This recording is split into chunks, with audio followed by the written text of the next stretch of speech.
будет стыдно тому, кто дурно об этом подумает».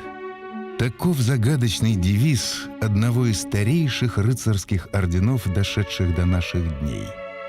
Легенда гласит, в эпоху Столетней войны на придворном балу дама, танцевавшая с королем Англии Эдуардом III, обронила вышитую чулочную подвязку.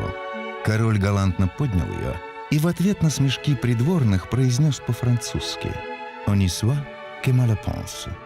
Так появился девиз рыцарского ордена подвязки.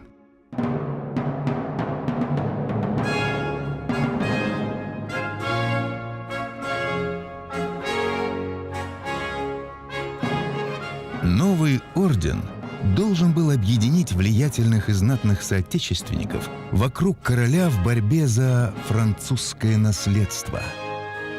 Число рыцарей было определено королем и составляло 24 человека, кроме суверена ордена, короля и принца Уэльского. Орден был основан под покровительством Бога, Девы Марии, святого Георгия Каппадокийского и святого Эдуарда Исповедника. Патроном ордена был выбран святой Георгий. Датой основания считается 23 апреля 1348 года, когда была освящена Орденская церковь, часовня святого Георгия в Виндзоре.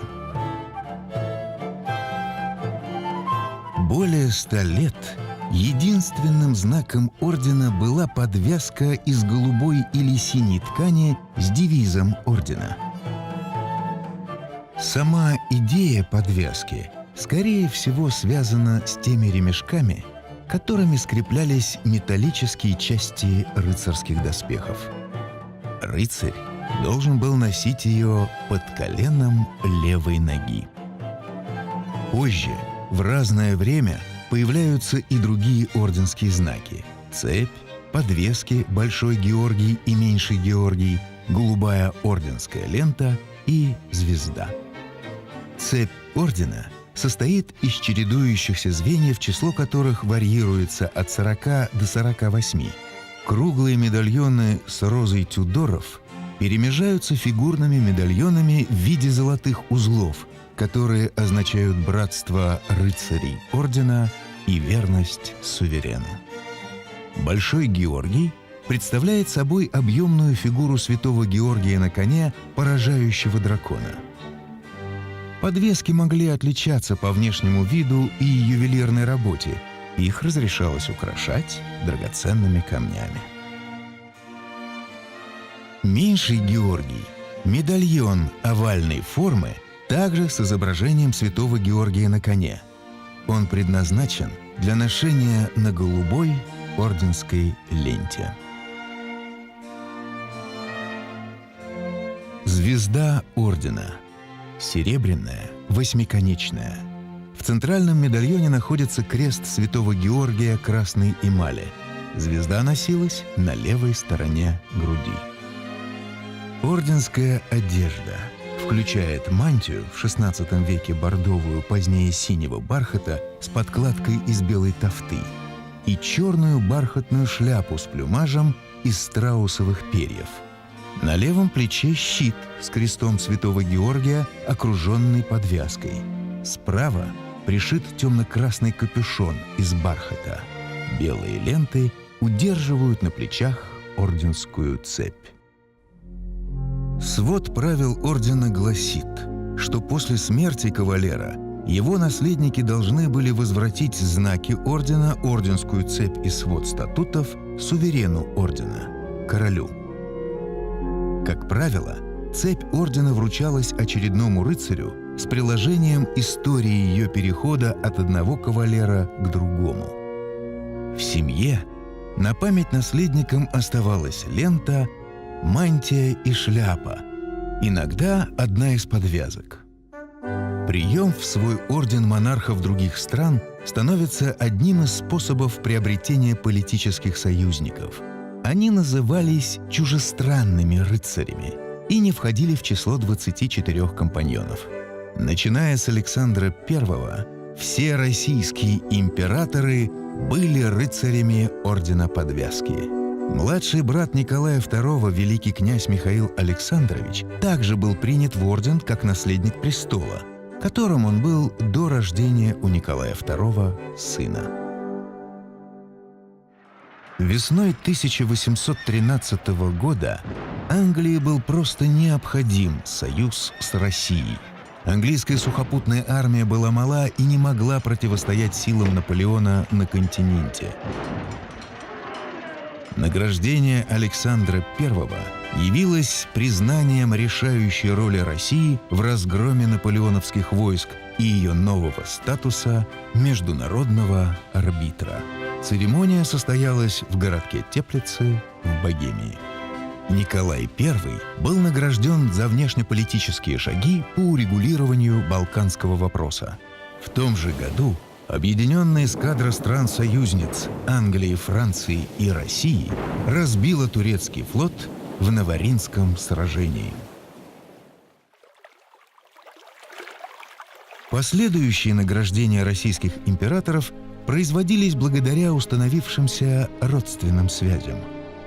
В течение XIX века британский дом с домом Романовых были неоднократно соединены династическими союзами.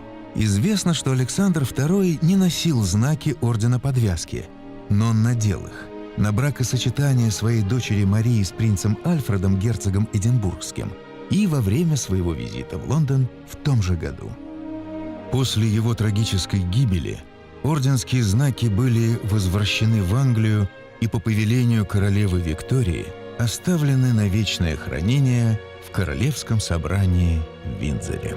Сегодня мы имеем уникальную возможность увидеть их. Знаки ордена Подвязки Александра II впервые с 1881 года вернулись в Россию по личному разрешению Ее Величества королевы Елизаветы II для демонстрации на выставке в музеях Кремля.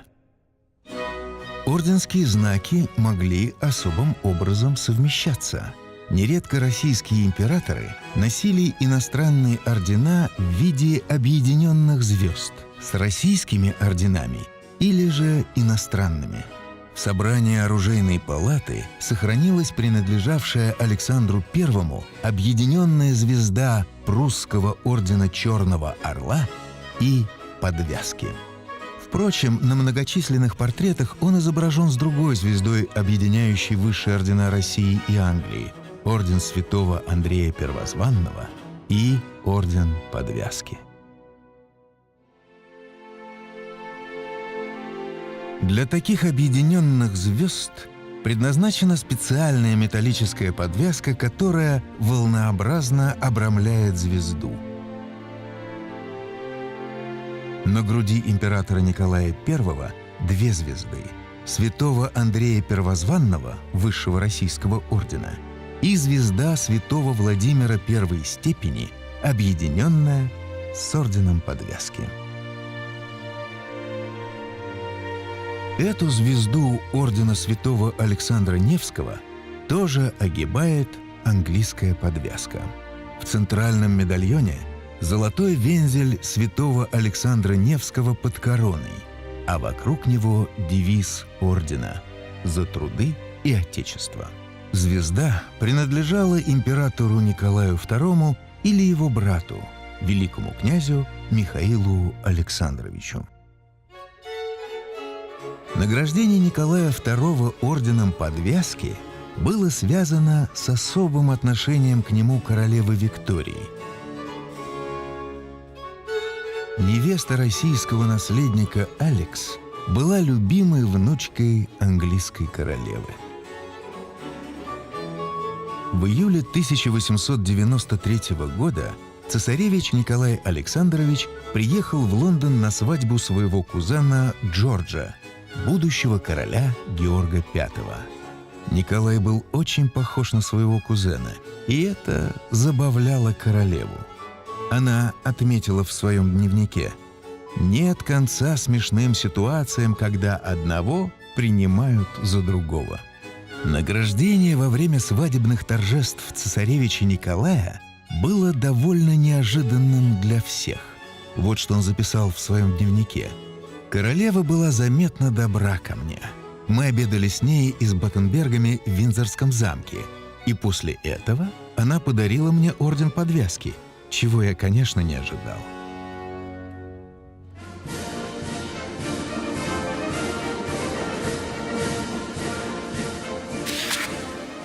После революционных потрясений в России знаки ордена подвязки Николая II в феврале 1922 года при разборе ценностей дворцового имущества были переданы в Государственное хранилище ценностей РСФСР Гохран. Дальнейшая их судьба неизвестна.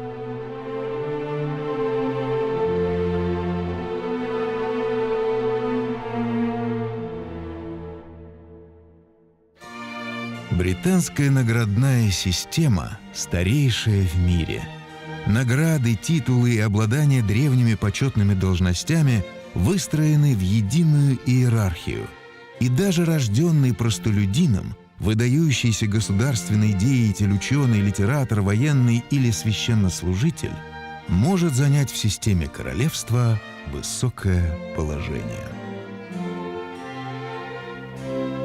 Престиж наград в современной Великобритании поддерживается проведением в присутствии суверена специальных церемоний, в том числе орденских праздников и шествий.